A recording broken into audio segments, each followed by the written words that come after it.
ng DWJO Spirit FM CMN Infanta Quezon. CNN Live Nation. Camille Soriano, magandang araw sa iyo. Magandang umaga Ariel, magandang umaga Pilipinas. Nagsimula na ang 10 araw na Pedia Camp sa bayan ng Infanta noong May 7, 2026 para sa mga batang may espesyal na pangangailangan sa pangunguna ng mga volunteers, medical team at iba pang individual mula sa Infanta at Metro Manila. Ayon sa mga organizers, umabot sa 130 delegates mula sa labas ng Infanta, lulan ng 3 bus at 55 na delegado naman na nagmula sa Infanta habang nasa kabuoang 103 volunteers mula Metro Manila at Infanta ang nakahandang tumulong sa isinagawang camp. Ayon sa mga volunteers, nahikayat silang sumali sa programa dahil sa kagustuhang makatulong at makapagbigay ng suporta sa mga campers o mga batang may espesyal na abilidad. Ayon kay Jane Caril Noliedo, isang incoming 4th year nursing student at volunteer, nakita niya ang programa sa Facebook post ng LGU ng Infanta. Bagamat noong una ay nagdalawang isip siya dahil sa haba ng 10 araw na camp, nagdesisyon pa rin siyang sumali dahil nakikita niya ito bilang pagkakataong makatulong at makadagdag ng kaalaman bilang future nurse at tawag din ng paglilingkod para sa mga tinatawag na God's Special Children.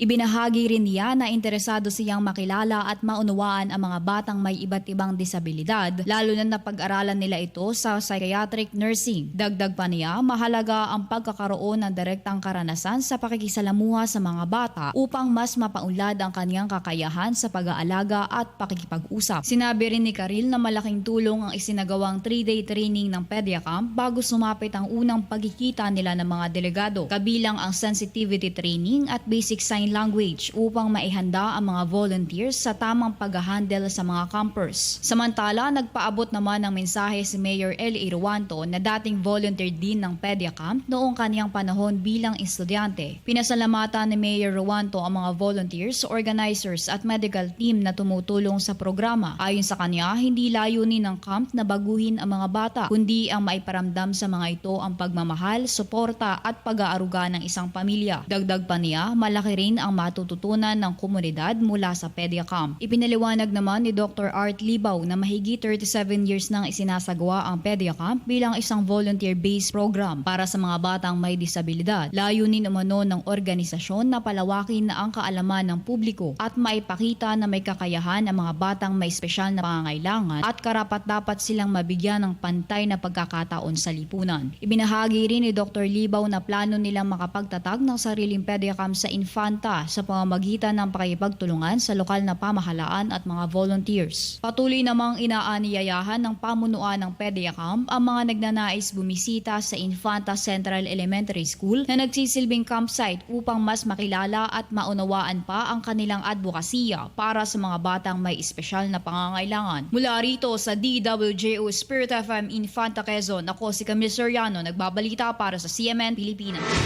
CNN Live Nationwide. Maraming salamat, Camille Soriano. Mula po sa impilan ng DWJO, ang Spirit FM CMN Infanta Quezon.